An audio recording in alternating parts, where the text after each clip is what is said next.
Hi,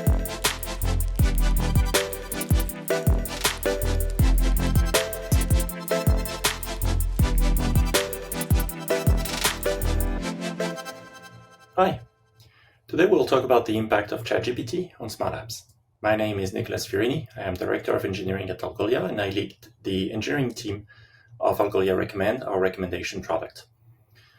Before that, my background was mostly in AI. I've built search engines and recommendation engines. The purpose of this presentation today is to figure out how we should be building AI-powered apps today.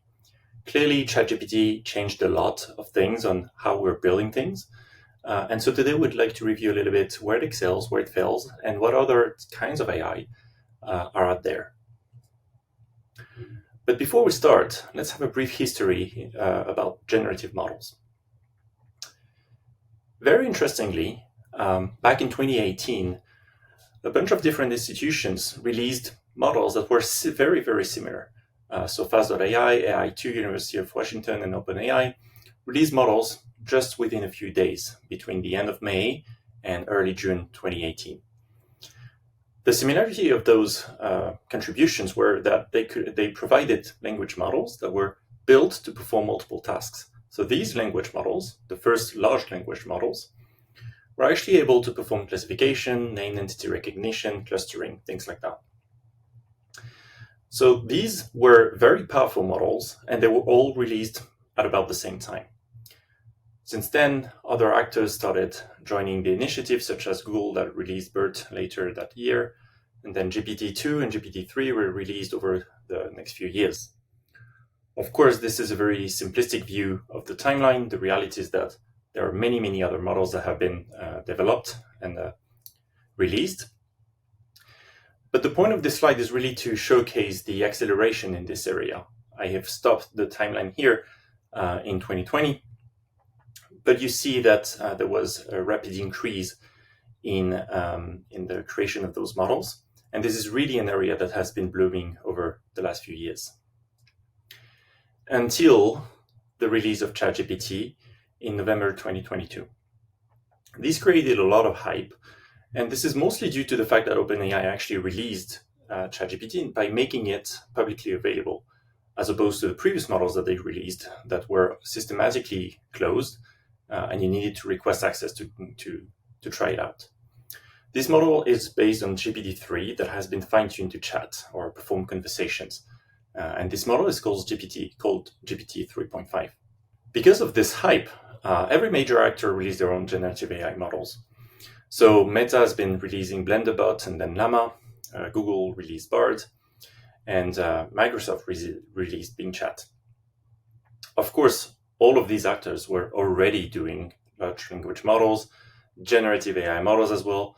But the reality is that the hype around ChatGPT made them confident that they should also use this technology and open it and make it available to the public. And the reason why is because of the use case expansion for chatbots. So historically, if you look a few decades ago, chatbots were essentially what is currently on the left here, which is you can barely interact with a bot, pick options. Sometimes you could actually ask questions in natural language, but not systematically. And even if you could, you didn't have any guarantee that the chatbot was actually able to understand the question. So we moved from that with ChatGPT to a system where you could ask any question, such as what are the biggest pop music hits in 2020, and then it comes up with a list of 10 hits. Probably based on the charts. And this is a very open-ended question, and yet ChatGPT is able to answer it. So people started trying even more use cases. And so asking questions like, tell me a story where Steve Jobs and Plato meet. And again, ChatGPT was able to do it. So the ability of ChatGPT to really respond to any sort of use case is what created this hype. Talking about use cases, of course, there are very straightforward use cases like question answering. So frequently asked questions, help desks, are use cases that are pretty straightforward to ask ChatGPT. But there are more complex ones. And so another one that is very popular right now is using ChatGPT as a writing assistant. For example, summarizing, improving the form, like asking it to rewrite an email to be a little bit more formal, for example, and so on. But there's been a lot of more complex use cases that are really why ChatGPT has been impressive. For example, some people use it for problem solving, like provide me a different point of view, or I want to brainstorm something and I want to find a different angle to attack this problem. So let's talk a little bit about the promises of ChatGPT and its limitations. First of all, ChatGPT is impressive, as I have demonstrated in a few past examples, but also with this example right here, where I asked the question, what is a location in France that is similar to Lake Bled? So Lake Bled is a place in Slovenia. It's got a nice lake, a castle, and on an island on the lake. And so I didn't expect actually to have an answer from ChatGPT. I didn't even expect there would be a place in France that would be similar to it, but yet ChatGPT provides me with an answer, which is Lake Annecy. And it says it's got scenic beauty, it's got water sports and outdoor activities, it's got Annecy town that reminds a little bit of the castle from Lake Bled. So what's impressive here is that ChatGPT not only has significant knowledge, in this case in geography and geographical features, but it can also actually make connections within this knowledge. Because ChatGPT wasn't provided a knowledge graph or anything like that, right? It was only trained on language data based on the internet. It can make those connections using the knowledge it has. And that's what makes it really impressive. Now, I wanted to experiment a little bit with it. And I asked a question. The question was, what papers suggest that fasting decrease body fat while maintaining a good amount of lean mass? So, pretty straightforward question. I'm asking for some research here. And it cites me a few articles, and I'll focus only on the first one. So the first one is an article from Tinsley GM and others back from 2019. The descriptions look good. It looks like it's actually answering my question. So I decided to take this reference and actually search it in PubMed. So PubMed is the authoritative website for biomedical research. I type the author name, the date, and I find an article that is time-restricted feeding plus resistance training in active females, a randomized trial. Looks promising. Just to double check, I ask ChatGPT, what are the titles of those articles? And what you can see is that actually the title it gives me is based on a different population, young men, but it's also a different journal. So at this point I think, okay, maybe I didn't find the right reference in PubMed, so I decide to type exactly this reference in PubMed. And PubMed actually can find the citation match, which means that it's pretty confident that it found the article that I was looking for, except that the date is different. So in the end here, I was looking for very specific information to back up my research. And the article that ChatGPT was able to provide is wrong. The date is wrong, or the journal name is wrong. In the end, it did point me to an article that is okay, and that will certainly serve my research. But it makes me unconfident that this is actually reliable, because here it made a mistake on the date, that's fine, but where else can it make mistakes? So overall, ChatGPT remains a language model. So what this means is that despite the fact that it stores an incredible amount of knowledge, what it tries to do is actually just predicting the next token based on the sentence so far. And so by predicting the most probable token, sometimes it may be biased, opinionated, or just wrong. It's not a search engine. It's really something that tries to generate language. And in that example that I just provided, 2019 was actually more plausible for some reason than 2017. That was the actual date of this paper. And this is specifically true in specific areas like biomedical domain, because there's less data to train the model on. So it can get a little bit more creative in those areas.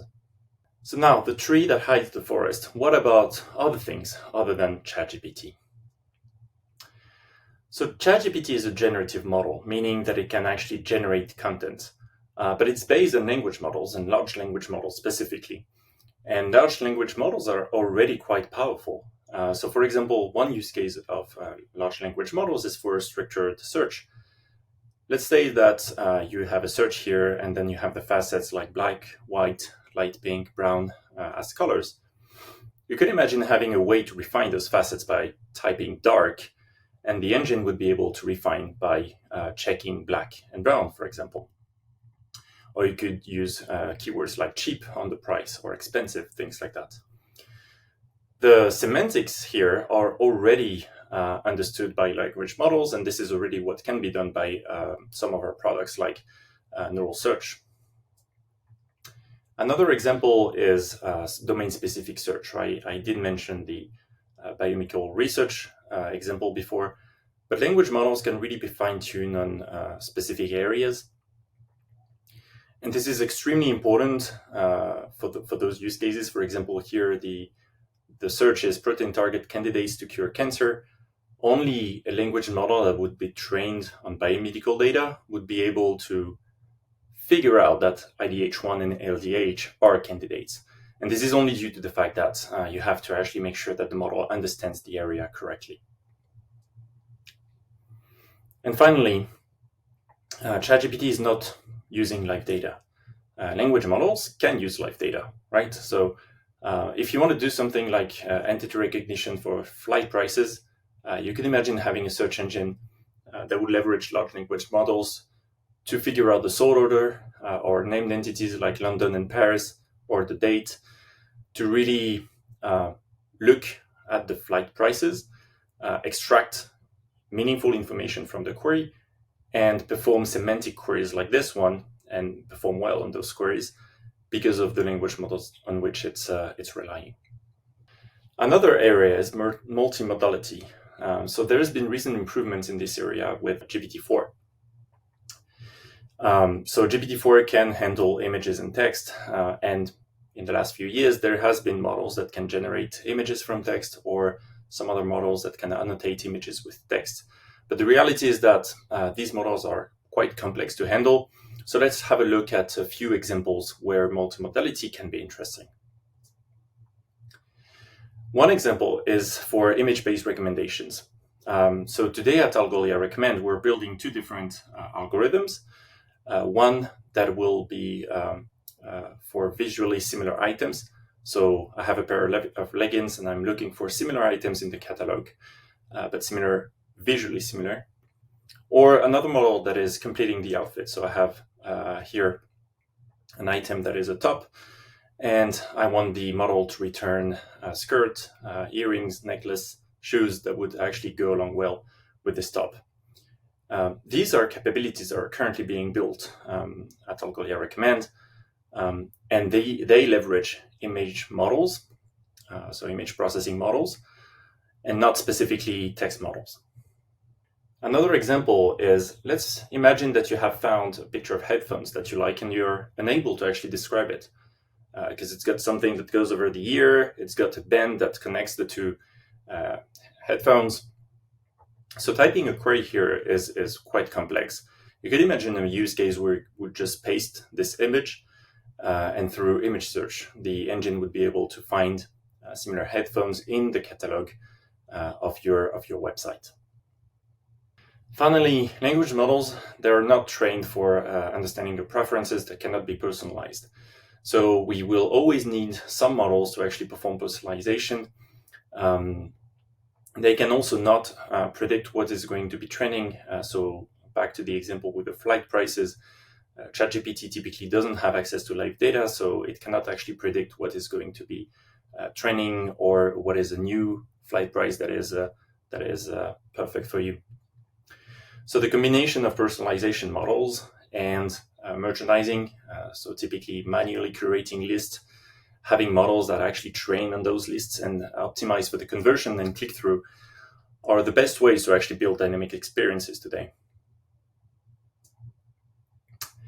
So as a conclusion, generative AI is really a fantastic asset. However, the reality is that it's mostly good in creating content. This shouldn't be a surprise. There's generative in the name. But sometimes creating content is not what you need.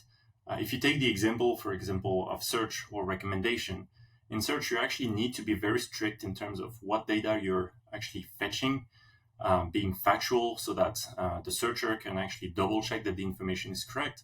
Because if you have to verify everything that the generative AI is saying, then you actually lose the point of using such a powerful AI. And finally, more standard AI still wins in many cases due to various reasons. The main one is that it's cost effective. Sometimes it's speed, sometimes it's because it's just easier to get it running. Those technologies, generative AI and ChatGPT, are still bleeding edge, as opposed to other technologies that can be a little bit more straightforward to use. That's it for me. Thank you very much for your attention. I'll be happy to answer your questions.